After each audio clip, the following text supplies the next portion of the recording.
Hi guys! Magluto ako today ng kutsinta. Ayan yung aking ingredients. 1 cup of all-purpose flour, 1 cup of cornstarch, 1 cup of brown sugar. Ay, hindi siya brown guys, was sugar yung gamit ko guys. Then, meron tayong kakaunting powdered milk. Etong powdered milk guys is optional lang. Gusto ko lang kasi may gatas, malinamnam. Ayan, 1/2 cup lang siya guys. Yan, lagyan na rin natin. Diba? Din yung ating ingredients na yung dry ingredients natin. Ayan, napaghalo-halo na natin guys. So, ayan na. Halo-haluin lang muna natin ng konti. Mikos-mikos lang natin yung ating dry ingredients. Ayan.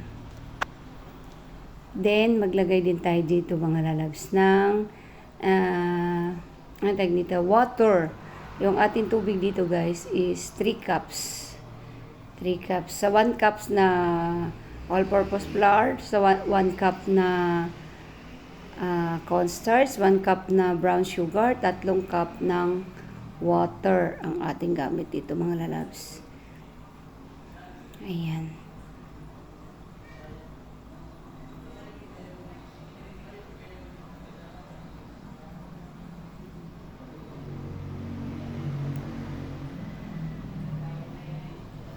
Then, maglagay na rin ako mga lalabs ng 1 tablespoon ng lye water. Ito yung magpapaligat ng ating kutsinta, guys.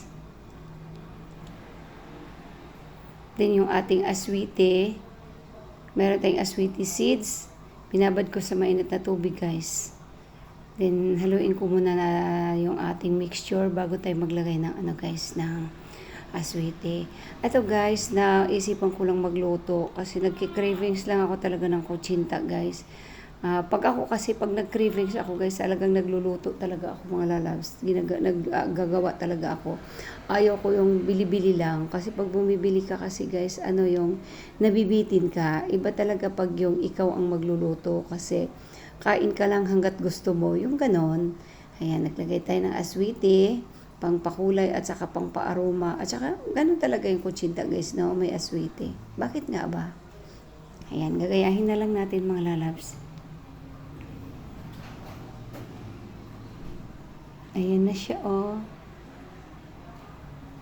Dagdagan pa natin guys para matingkad yung kulay. Gusto ko kasi matingkad yung kulay ng ating, guys.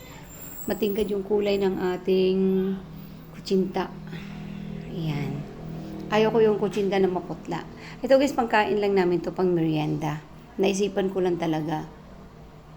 Alam mo yung lagi akong nagugutom, tapos wala akong makain, naghanap ako ng makakain. Kaya gusto ko ng may niluluto ako, may madukot-dukot ako guys, ganon.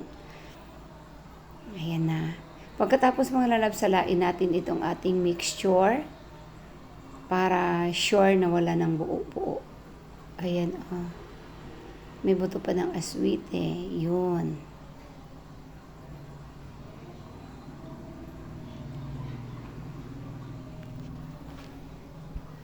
Naka-ready na rin naman guys yung aking mga gagamitin.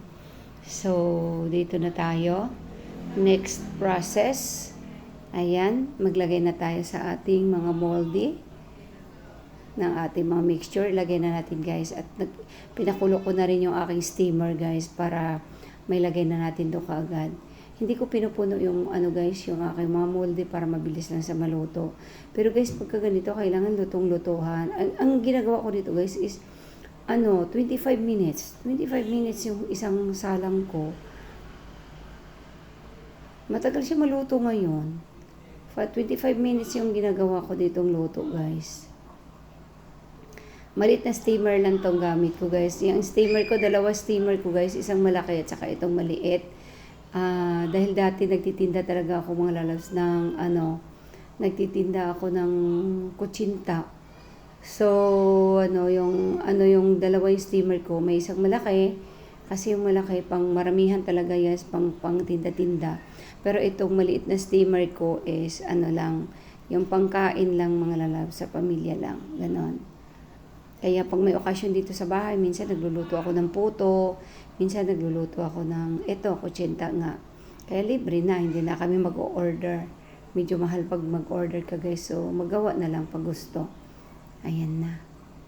Tapos na tayo maglagay sa ating mga bolde, mga lalabs. So, isa lang na natin ang ating mga kutsinta. So, ang bilis ko nakaluto. Ayan na, may luto na tayo guys, di ba? Ang bilis. So, i-unmold na natin yan guys. Gamit ang toothpick. Toothpick na gamit. Ayan, hindi guys, malinis yung toothpick na gagamitin natin, of course, di ba? Yung ating kutsinta, hindi siya perfect guys. Medyo ano siya. Basta hindi siya perfect na pagkaluto, pero masarap naman. Pangit yung kinalabasan niya guys. Pero kutsinta pa rin at saka napakayami mga lalabs. Ewan ko ba nabigla yata sa apoy kaya parang ano siya. Hindi siya makinis pero okay lang mga lalabs dahil kutsinta pa rin at napakasarap. Yun ang mahalaga. Ayan. Madami din naman akong nagawa mga lalabs sa ganong kadaming mixture. Madami din akong nagawa. So, ano tayo? Solve tayo sa cravings natin, guys. Unmold muna natin lahat. Then, may ilalagay pa tayo dyan, guys. Wala akong kinayod na nyog. So, iba naman ang ilagay natin dito. Cheese na lang, mga lalabs. Cheese. Sarap din naman ng cheese.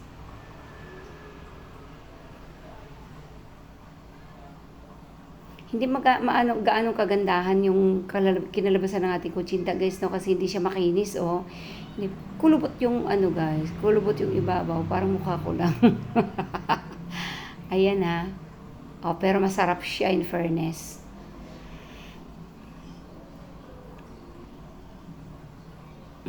Ayan na. Tapos na tayo nag-unmold guys. Ayan, oh. Ang ganda ng kulay, no? Ang ganda ng kulay, super. Natakam na kayo. Shout out sa mga mahilig dyan sa kutsinta.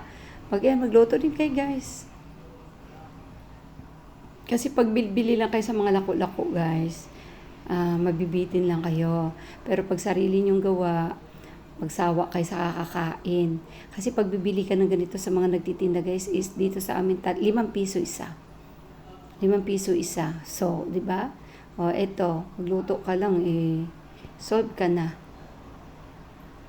Craving satisfied. Ayan na siya, guys. Ayan, let's eat. Take me. Tikman na natin mga lalabs yung ating delicious kutsinta. Ang sarap, guys. Promise. Let's eat. Ang sarap mga lalabs. Tama yung tamis. At saka tama yung ligat niya, at saka malinamnam siya dahil sa may gatas at saka yung cheese na yan guys. So,